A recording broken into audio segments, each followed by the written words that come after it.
వి gold trusted gold buyers తాకట్టులో ఉన్న బంగారాన్ని విడిపించి ఈ రోజు ఉన్న మార్కెట్ ధరకే కొనబడును. మరిన్ని వివరాలకు సంప్రదించండి 7771077720. మహిళా బీసీ హాస్టల్లో ఫుడ్లో జెర్రీ పడిందని దాంట్లో కొద్దిగా పాయిజనస్ కలవడం అనేది జరిగింది వాస్తవం. దానికి మొత్తం రెస్పాన్సిబిలిటీ కూడా మేము గవర్నమెంట్ సైడ్ నుంచి తీసుకుంటా ఉన్నాం.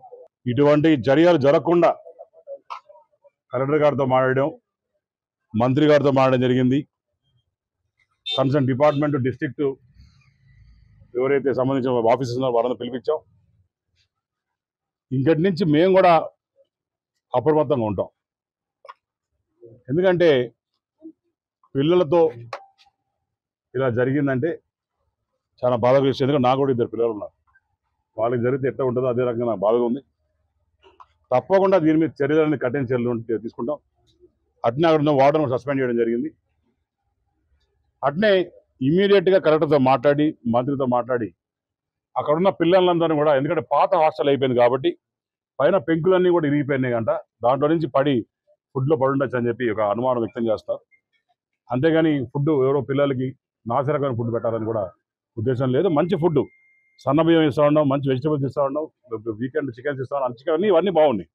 కానీ ఆ జెర్రీ ఎక్కడ పడినట్టుంది. దానివల్ల పిల్లలు కొద్దిగా అస్వస్థకు గురయ్యారు. సాయంత్రం కంతా వాళ్ళు స్టేబుల్, సాయంత్రం కంతా డిశ్చార్జ్ చేసి చెప్పారు. వాళ్ళని ఇమీడియట్గా పక్కన ఉన్న వేరే హాస్టల్ ఒకటి ఉంది, అది ఐడెంటిఫై చేసాం. నేను వెళ్తున్నాను అక్కడ కూడా చూసి అక్కడ ఇమీడియట్గా పిల్లలందరినీ కూడా, అక్కడ 5-6 రూమ్స్ ఉన్నాయన్నారు, అక్కడికి రూమ్స్ షిఫ్ట్ చేసి బాత్రూమ్స్ రెడీ చేసుకొని కలెక్టర్ కూడా మాట్లాడడం జరిగింది.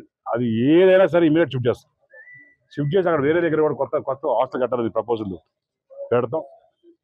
అండ్ అదొక సెగ్మెంట్ అయితే ఈరోజు మొత్తం హాస్పిటల్ అదొకటి తిరిగి చూడడం జరిగింది. దీంట్లో పైన ఏవైతే బిల్డింగ్ కట్టున్నారో పాత వైసీపీ గవర్నమెంట్లో కట్టిన బిల్డింగ్, కాంట్రాక్టర్ కూడా నాసిరకం కాంట్రాక్ట్ కట్టారు.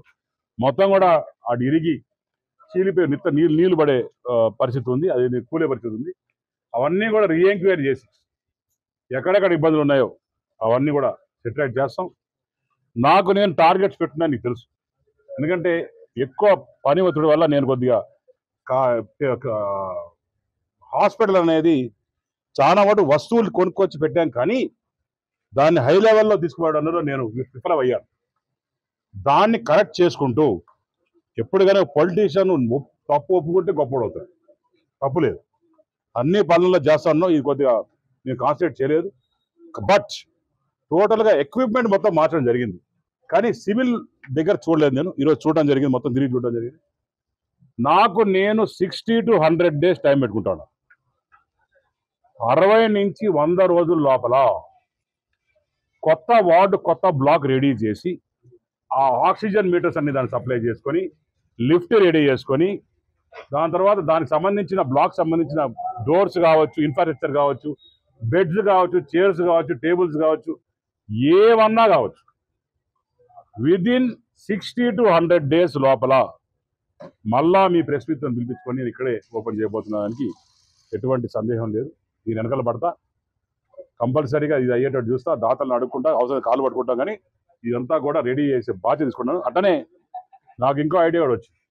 ఈ చుట్టుపక్కల ఉన్న ల్యాండ్ ఏదైతే ఉందో తుడాకు చెప్పి వాళ్ళతో డబ్బులు ఫండ్స్ పెట్టించుకొని అవంటే గ్రీనరీ డెవలప్ చేయడం, కూర్చోదానికి చైర్స్ డెవలప్ చేయడం, ఎవరైనా ఇబ్బంది కాకుండా హైజీనిక్గా పెట్టి చేయడం, ఇదొక సెగ్మెంట్ అయితే, ఇక్కడ ముందు కూడా ఈ కాంపౌండ్ వాళ్ళ దగ్గర కూడా కమర్షియల్ స్పేస్ అనేది క్రియేట్ చేసి నేను ఇప్పుడు ఆలోచన చేశాను. మా పైన వార్డు మాట్లాడాను, ముందుగానే కొద్ది కమర్షియల్ స్పేస్ పెడితే కనీసం హాస్పిటల్కి నెలకి 2-3 లక్షలకు రెంట్ కానీ వస్తే దాన్ని auto reviving system P4 sir చెప్పినట్టు దాని కింద పెట్టుకొని ముందు షాప్స్కి ఇచ్చి, హోటల్కి ఇచ్చి, అది టెండర్ పిలుస్తాం, పెడతాం. ముందు కూడా కాపాడే వాళ్ళు అక్కడ మొత్తం తీసేసి అక్కడ కూడా ఒక స్థలం వాళ్ళు క్రియేట్ చేసుకొని ప్రాపర్గా ఒక హోటల్కి కావచ్చు, లేకుంటే కమర్షియల్ కాంప్లెక్స్ కావచ్చు, లేకుంటే షాప్స్ కావచ్చు, ఇవన్నిటికి కూడా చేసి దాంట్లో నుంచి ఆదాయం క్రియేట్ చేసి తద్వారా టెంపుల్ని కూడా బ్రహ్మాండంగా క్షమించాలి ఇక్కడ పెట్టుకొని చేయాలని ఆలోచన చేస్తాం. అట్నే ఈరోజు ఈఓ గారితో నేను చర్చించబోతున్నాను. ఒక వార్డు కాళహస్తి ఈశ్వరుడు వార్డు పేరు పెట్టి, శ్రీకాళహస్తి ఈశ్వరుడు వార్డు పేరు పెట్టి, దాన్ని మొత్తం ఫండింగ్ కూడా టెంపుల్ నుంచి ఇవ్వచ్చా లేదా, ఇది నాకు కూడా అవగాహన లేదు కాబట్టి ఇవ్వచ్చా లేదా అనేది ఈరోజు చర్చలు చేస్తాం. ఇలా సాయంత్రం కంపల్సరీగా ఈవో గారితో కూర్చొని ఇది ఎట్లా చేయాలనేది, ఎందుకంటే స్వామివారి డబ్బులు ఉన్నాయి, ఇక్కడ ఇబ్బంది ఉంది. సో ఆ డబ్బులు ఇబ్బందులు కంబైన్ చేసుకొని బ్రహ్మాండంగా డెవలప్ చేసి ప్రజలు ఇప్పుడు స్వామివారికి డబ్బులు ఎందుకు ఇస్తారు, ఆ డబ్బులు కానీ పేదవాళ్ళకి వాడితే ప్రతిదానికి కూడా బాగుంటుందనే ఆలోచన.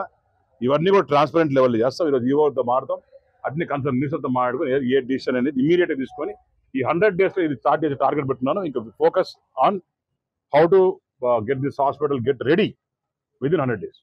తెలుగులో న్యూస్ కి ఫాస్టెస్ట్ యాప్ ఇప్పుడు టోటలీ న్యూ అవతార్లో జస్ట్ 5 seconds లో కంప్లీట్ న్యూస్, సోషల్ మీడియాలో ట్రెండ్స్ కి one stop solution, live TV app, voice search option తో ఇప్పుడే డౌన్లోడ్ చేయండి లేదా అప్డేట్ అయిపోండి. యాప్ లింక్ డిస్క్రిప్షన్ లో ఉంది.